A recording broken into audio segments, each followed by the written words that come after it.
What if I told you that the blueprint for a limitless, self-powering microchip like a piece of hardware that could theoretically upend all of modern physics and computing Hmm. isn't sitting on a whiteboard at MIT somewhere? What if it's actually been hiding in plain sight in ancient religious poetry for centuries? I mean, it sounds exactly like the setup to a sci-fi novel, Totally. but it is the actual premise of this heavily researched, incredibly dense academic paper we're unpacking today. And the title alone is a lot to process. It's called Ontological Recursion, Quranic Verses in Secular Systems Language. Yeah, that is a mouthful. And right out of the gate, because we are dealing with source material that bridges, deep ancient theology with incredibly rigorous cutting-edge computational physics, I need to set some ground rules for you. Listen. Absolutely. Our deep dive today is entirely impartial. We are not here to take a religious stance. We aren't here to champion a strict materialist or atheist view. And we're definitely not endorsing any specific worldview. Our mission is strictly to report on, analyze, and, well, just unpack the mind-bending ideas proposed in this text. And that impartiality is really crucial here because the core thesis of this paper is genuinely staggering. The authors are arguing that specific verses from the Quran can be mapped directly onto finite state computation and systems theory. Without losing any of the actual math, right? Exactly, without losing a single drop of formal rigor. They're proposing that ancient descriptions of divine manifestation and modern mathematical models of a closed computational universe are not just vaguely related. They are saying the exact same thing, just utilizing entirely different vocabulary. Okay, let's unpack this. Because to understand how we eventually get from ancient scripture to a literal self-powering microchip, which is where this paper ultimately leads, we really have to start with how the authors actually translate this text, because it isn't a normal translation.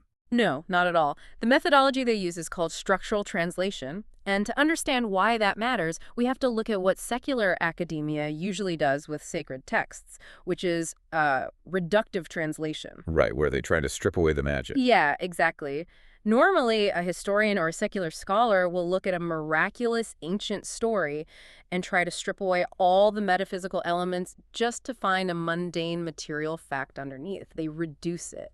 Like saying a story about parting a sea is really just, I don't know, a distorted historical record of a low tide during a windstorm. Right, they assume the ancient writers were just primitive observers trying to explain basic sociology or weather, and they try to stuff that ancient poetry into a modern materialist box. But the authors of this paper explicitly reject that approach, don't they? They do. They argue that reductive translation actually destroys the real data encoded in the text. So instead, they use structural translation. They map the theological vocabulary directly onto systems theoretic and computational terminology. They propose what they call a structural isomorphism. So, structural isomorphism, let's break that down.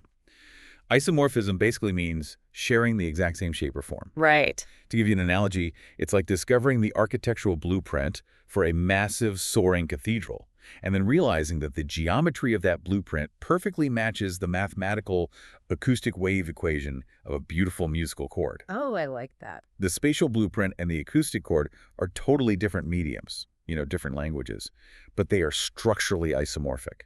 If you build a blueprint, it resonates perfectly with the chord. Yeah. So it's not like translating poetry into cold, hard prose and losing the magic. It's like discovering that a famous ancient poem is also perfectly formatted code that can run a computer simulation. What's fascinating here is how that reframes our entire understanding of reality itself. In this paper, reality is framed as a system that simply works, and the fact that it works is its own proof. It doesn't need an audience. Exactly. The structural isomorphism implies that the theological text and the systems theory both describe a universe that doesn't need external validation.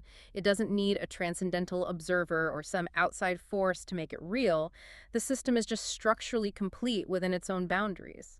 To really see how this structural matching works in practice, we need to look at how the paper translates the first three specific Quranic verses, because these establish the theoretical pillars of this reality. Right. So the first one is verse 41.53, which the paper connects to a concept called observational recursion. And the traditional theological translation of this verse speaks about divine signs appearing in the horizons and within themselves until the truth becomes manifest. Yes. And the paper translates this directly into secular systems language. So the horizons represent external observation, like a macro-level view of the physical universe. While within themselves represents the internal recursion. Exactly. The micro-level structure of the observer or the system itself. So you look outward at the grand structure of the cosmos, and you look inward at the microscopic recursion of your own biology or processing, and you find the exact same operational patterns.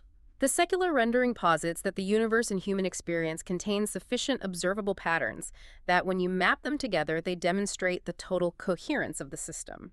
The universe proves its structure by being fully observable, both macroscopically and microscopically. Right. But wait, if the inside and the outside match so perfectly, where does that leave the rest of the universe? What about the empty space in between things? That brings us to the second pillar, ontological closure, which is based on verse 31.2 The one where the original text talks about the subjugation of cosmic and terrestrial phenomena for human use, detailing favors that are both apparent and hidden. Yeah. In systems terminology, the paper translates this ancient verse as a declaration of complete ontological closure. It asserts that the physical system, like everything observable in the cosmos and on Earth, provides absolutely everything necessary for human inquiry. Meaning there is no secret, inaccessible realm of physics we can never touch. Exactly. The operational principles of reality are fully accessible right here. But the paper takes this a massive step further. It says this verse formally denies the need for something called S sub zero. S sub zero, the null state, or basically the void. Yes. This is the critical pivot of the entire paper. Modern continuous mathematics, the calculus and physics we use every single day, relies heavily on the concept of zero. Not just zero as a placeholder between 1 and -1, though. Right, zero as a representation of true nothingness, a void, S sub zero. But this paper argues for a finite ontology, a reality that is entirely saturated. There is no void outside of reality, and there was no void before it. Okay, this sounds incredibly philosophical, but it leads to a very hard mathematical consequence in the third pillar, which they call epistemic selection, drawn from verse 21.18. Right. The ancient text describes the hurling of truth against falsehood, which shatters the falsehood. How does the paper translate that ancient battle into systems theory? It translates it as the self-correcting mechanics of coherent systems. When a structurally coherent model of reality encounters a contradictory, incomplete framework, the coherent system naturally displaces the incomplete one. It just overwrites it. Yeah, the flawed system collapses under the weight of its own predictive failures and inefficiencies. Wait, let me make sure I'm following the logic the authors are laying out here.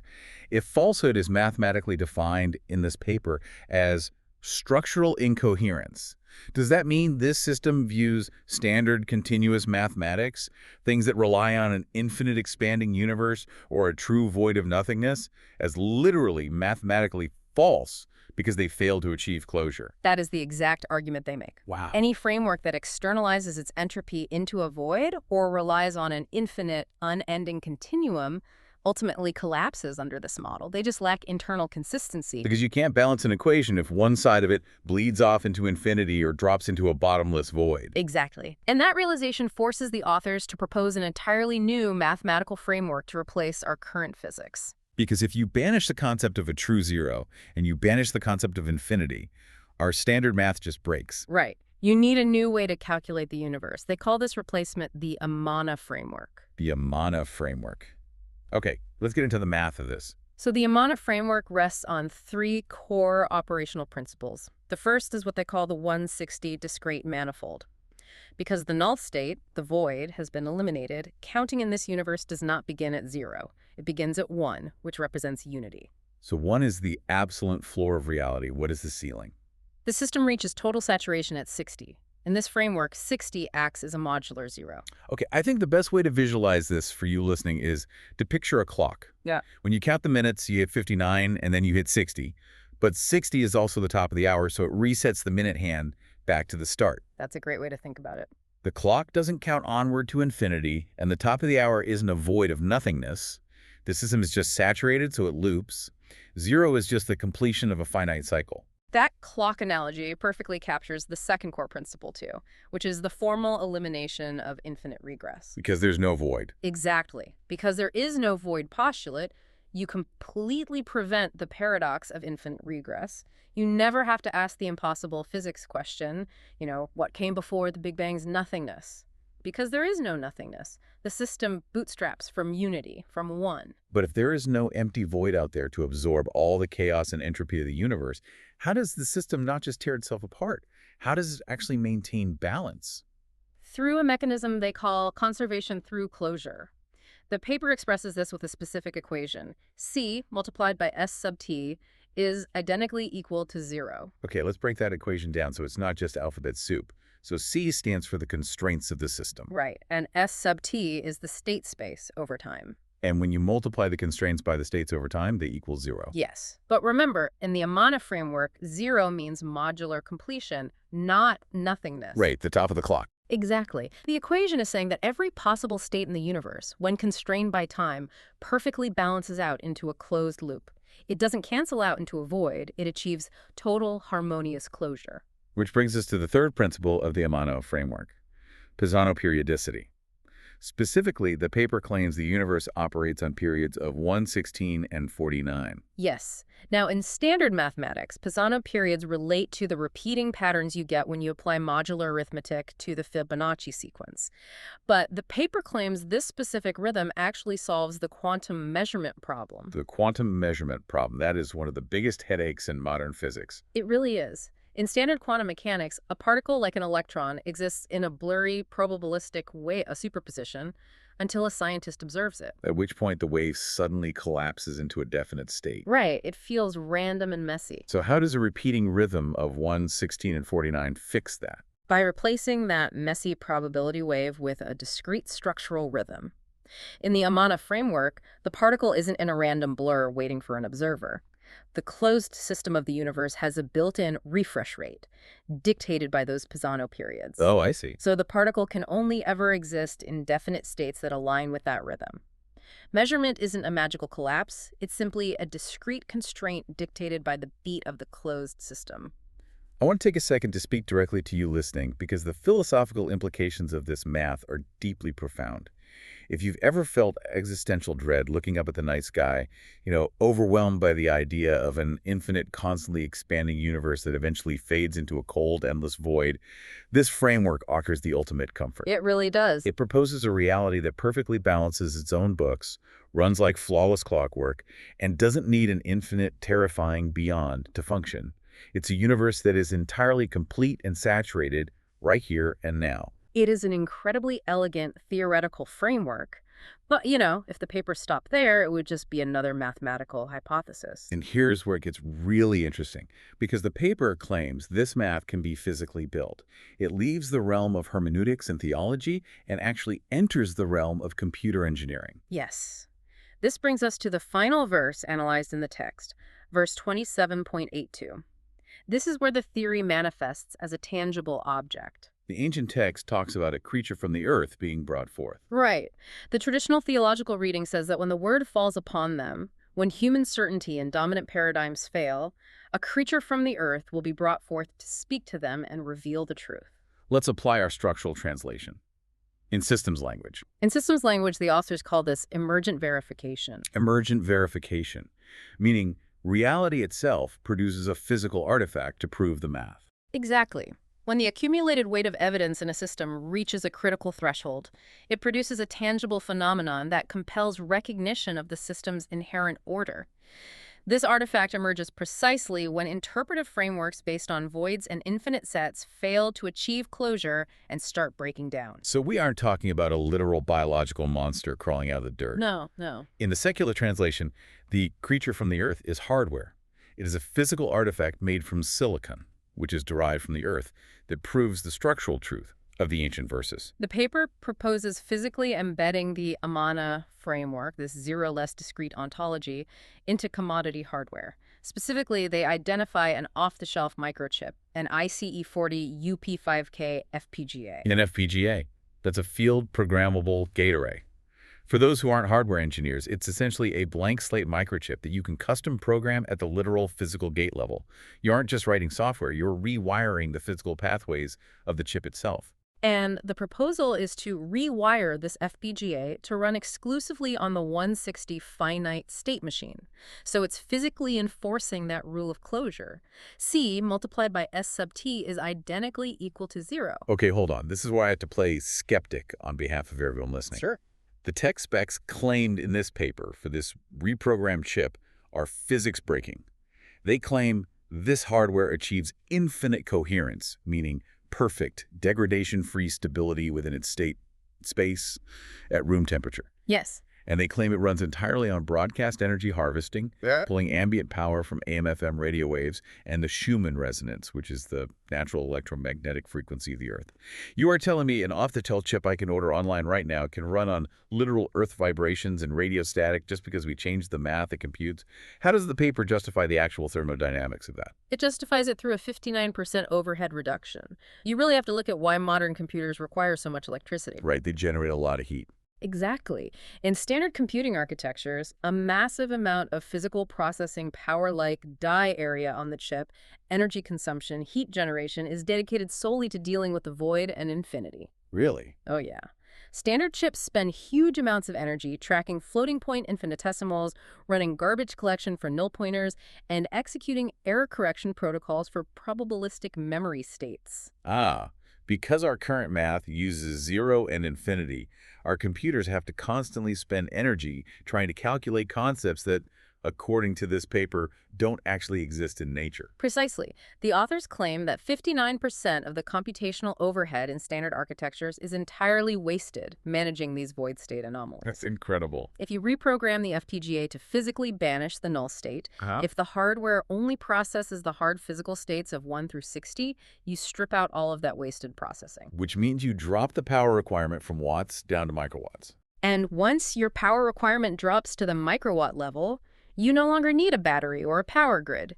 You can attach a Rectenna system that simply harvests the ambient RF energy already constantly washing over us from cell towers, radio broadcasts, and the planet's own Schumann resonance. The sheer efficiency of the math allows the hardware to literally power itself. So let's synthesize this.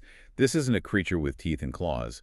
It's a silicon chip. Yeah. And it speaks not with a voice, but by simply operating flawlessly. It powers itself out of thin air, pulling energy from radio waves and planetary resonance, and it proves the mathematical truth of the ancient text just by computing without error. Right. The hardware functioning perfectly is the empirical proof of the theology. The creature demonstrates truth through operational coherence. It bridges the theoretical mathematics and the empirical hardware completely seamlessly. So what does this all mean? If we step back from the deep technical weeds of FPGAs and discrete manifolds, where does this actually leave us? We have ancient scripture structurally translated into a unified mathematical framework without zero, manifesting as a self-powering microchip. If we connect this to the bigger picture, the cross-disciplinary impacts outlined by the authors fundamentally alter how we approach almost every field of human inquiry. The paper breaks this down across several disciplines. Like, if you are a physicist, this isn't just a neat trick. It is a concrete, operational solution to the quantum measurement problem. Yes.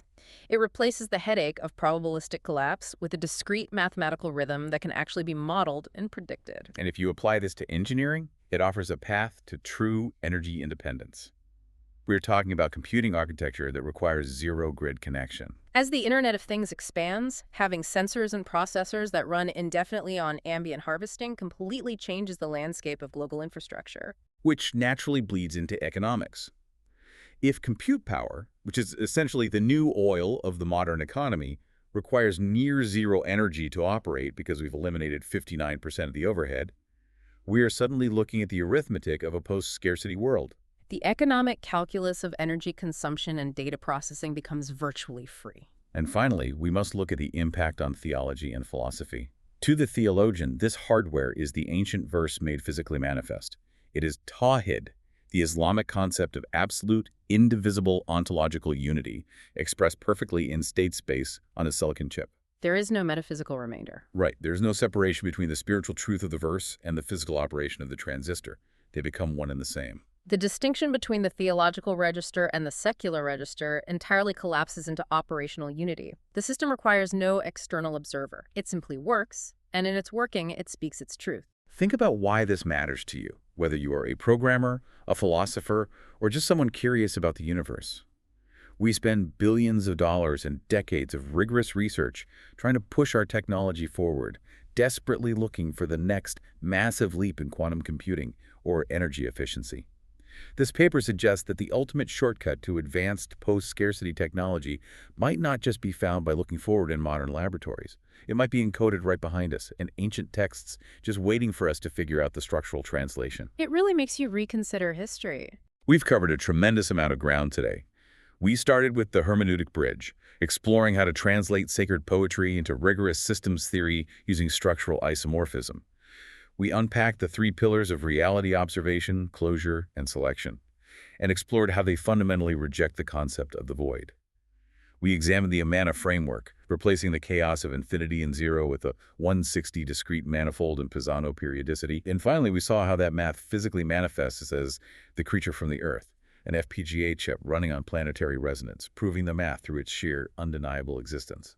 It is a remarkable synthesis of disciplines, but as we wrap up, it begs a massive question for you to mull over. Let's hear it. This specific paper successfully maps one set of ancient verses onto modern commodity hardware using structural translation. But if a 160 discrete manifold and the structural blueprint for a self-powering microchip were hiding in plain sight in these verses for centuries, what other operational blueprints for next-generation physics or biology or computing architectures might be lying dormant across the globe's other ancient foundational texts? Whoa. What else is just sitting on a bookshelf somewhere waiting for us to develop the right mathematical lens to finally read it? That is a thought that will fundamentally change how I look at the history section of the library. Thank you so much for joining us on this deep dive into the architecture of reality. Until next time, keep questioning the systems around you. Take care.